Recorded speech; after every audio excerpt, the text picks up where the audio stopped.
ಎಲ್ರಿಗೂ ನಮಸ್ಕಾರ. ನಾನು ನಿಮ್ಮ ಹೋಮ್ ಶೆಫ್ ಸುಕನ್ಯಾ. ಇವತ್ತು ನಾನು ನಿಮಗೆ ಮೇಥಿ ಚಿಕನ್ ಅನ್ನ ಹೇಳ್ಕೊಡ್ತಾ ಇದ್ದೀನಿ. ಇದು ರೋಟಿ, ನಾನ್, ಪರಾಟ, ಚಪಾತಿ ಜೊತೆಗೆ ತುಂಬಾ ಚೆನ್ನಾಗಿ ಹೊಂದ್ಕೊಂಡು ಹೋಗುವಂತ ಒಂದು ಡಿಶ್.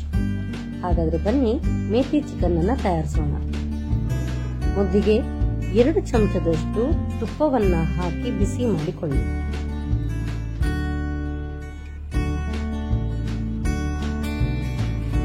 ತುಪ್ಪದಿಂದ ಮಾಡೋದ್ರಿಂದ ತುಂಬಾ ಘಮ ಒಳ್ಳೆ ಚೆನ್ನಾಗಿ ಬರುತ್ತೆ. ಈಗ 1 ಚಿಟಿಕೆಯಷ್ಟು ಮೆಂತೆಯನ್ನ ಹಾಕಿ ಹುರಿಬೇಕು. ಇದು ಒಗ್ಗರಣೆ ರೀತಿಯಲ್ಲಿ ನಾನು ಹಾಕೊಳ್ತಾ ಇದ್ದೀನಿ. ಈಗ 1 ದೊಡ್ಡ ಹೆಚ್ಚಿದ ಈರುಳ್ಳಿಯನ್ನ ಹಾಕೊಳ್ಬೇಕು. ಇದನ್ನ ಒಳ್ಳೆ ಘಮ ಬರುವವರೆಗೂ ಹುರಿಯಿರಿ, ಅಂದ್ರೆ ಸ್ವಲ್ಪ ಬಾಡೋವರೆಗೂ ಇದನ್ನ ಹುರ್ಕೊಳ್ಬೇಕು. ಈಗ ಮೆಂತೆ ಸೊಪ್ಪನ್ನ ಹಾಕಿದ್ದೀನಿ. ಬರೀ ಅದರ ಸೊಪ್ಪನ್ನ ಮಾತ್ರ ತಕೊಂಡು ಇದು ಬಾಡುವವರೆಗೂ ಇದನ್ನ ಹುರಿಬೇಕು. ಇದನ್ನ ಯಾಕೆ ಹುರಿಬೇಕು ಅಂತ ಹೇಳಿದ್ರೆ, ಇಲ್ಲದಿದ್ರೆ ಈ ಒಂದು ಮೆಂತೆ ಸೊಪ್ಪು ಅದರ ಕಹಿಯನ್ನ ಬಿಟ್ಕೊಳ್ಳುತ್ತೆ. ಮೆಂತೆ ಸೊಪ್ಪು ಯಾವಾಗ್ಲೂ ಕಟ್ ಮಾಡುವಾಗ ಚಾಕು ಅಥವಾ ಕತ್ತರಿಯಿಂದ ಕತ್ತರಿಸಬಾರ್ದು, ಕೈಯಲ್ಲೇ ಹಾಗೆ ಕತ್ತರಿಸಿ ತೆಗಿಬೇಕು. ಈಗ 1 ಚಮಚದಷ್ಟು ಅರಿಶಿನ ಪುಡಿ ಹಾಗೂ 1 ಚಮಚ ಶುಂಠಿ ಬೆಳ್ಳುಳ್ಳಿ ಪೇಸ್ಟ್ ಅನ್ನು ಹಾಕಿ ಹುರ್ಕೊಂಡಿದ್ದೀನಿ. ಈಗ 2 ಚಮಚದಷ್ಟು ಮೆಣಸಿನ ಪುಡಿ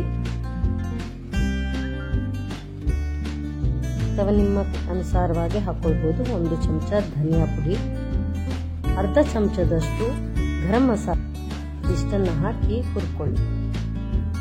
ಇಷ್ಟು ಹುರಿದ ಮಸಾಲೆ ಸ್ವಲ್ಪ ಹುರಿದ ನಂತರ ಈಗ 1 ಹೆಚ್ಚಿದ ಟೊಮ್ಯಾಟೊ ಇದನ್ನು ಹಾಕಿ ಬಾಡೋವರೆಗೂ ಅದನ್ನ ಬೇಯಿಸ್ಕೊಳ್ಬೇಕು. ಬಾಡೋದಕ್ಕೆ ಸ್ವಲ್ಪ ಉಪ್ಪನ್ನ ಹಾಕಿದ್ರೆ ಟೊಮ್ಯಾಟೊ ಬೇಗ ಬೆಂದು ಬಿಡುತ್ತೆ. ನಾನು ಪ್ರತಿ ಸರಿ ಹೇಳ್ತೀನಿ, ಟೊಮ್ಯಾಟೊ ಬೇಯಿಸ್ಕೊಳ್ಳುವಾಗ ಸ್ವಲ್ಪ ಉಪ್ಪನ್ನು ಹಾಕಿದ್ರೆ ಬೇಗ ಬೇಯುತ್ತೆ, ಯಾವುದೇ ತರಕಾರಿ ಕೂಡ. ಮಸಾಲೆ ಈ ರೀತಿಯಾಗಿ ಬೇಯಬೇಕು. ಯಾವಾಗಲೂ ಈ ಪುಡಿಗಳನ್ನ ಮೊದಲು ಸ್ವಲ್ಪ ಬೇಯಿಸ್ಕೊಳ್ಬೇಕಾಗುತ್ತೆ, ಆಗ ರುಚಿ ತುಂಬಾ ಚೆನ್ನಾಗಿ ಹೊರಹೊಮ್ಮುತ್ತೆ. ಈಗ ಸ್ವಲ್ಪ ನೀರನ್ನ ಹಾಕಿ ಈ ಟೊಮ್ಯಾಟೊವನ್ನ ಬೇಯಿಸ್ಕೊಳ್ತಾ ಇದ್ದೀನಿ.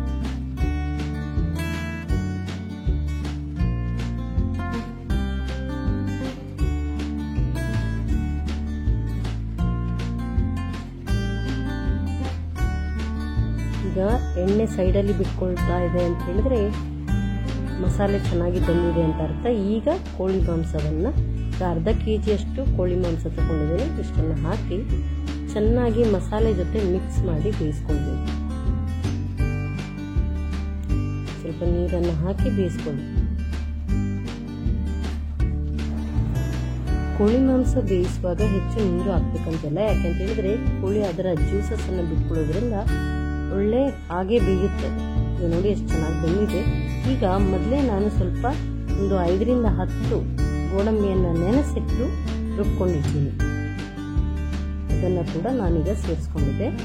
ಹಾಗೆ ರುಚಿಗೆ ತಕ್ಕಷ್ಟು ಉಪ್ಪು. ಇದು ಸ್ವಲ್ಪ ಥಿಕ್ ಗ್ರೇವಿ, ಅದಕ್ಕೋಸ್ಕರವೇ ಇದು ಚಪಾತಿ, ನಾನ್, ಪರಾಟದ ಜೊತೆಗೆ ತುಂಬಾ ಚೆನ್ನಾಗಿ ಹೊಂದ್ಕೊಳ್ಳುತ್ತೆ. ಈಗ ನಮ್ಮ ಮೇಥಿ ಚಿಕನ್ ರೆಡಿ ಆಯಿತು. ಮೇಲಿನಿಂದ ಸ್ವಲ್ಪ ಕೊತ್ತಂಬರಿ ಸೊಪ್ಪು ಉದುರಿಸಿ ಹಾಗೆ ಸ್ವಲ್ಪ ಹೊತ್ತು ಬೇಯಿಸ್ಕೊಳ್ಳಿ.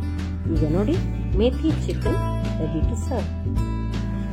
ಮೇಥಿ ಚಿಕನ್ ಅನ್ನ ಬೇಗ ರೆಡಿ ಮಾಡಬಹುದು. ಬೆಳಿಗ್ಗೆ ಕೆಲಸಕ್ಕೆಲ್ಲ ಹೋಗುವವರಿಗೆ ತುಂಬಾ ಸುಲಭವಾಗಿ 10 ರಿಂದ 15 ನಿಮಿಷದೊಳಗೆ ಇದು ತಯಾರಾಗುತ್ತೆ.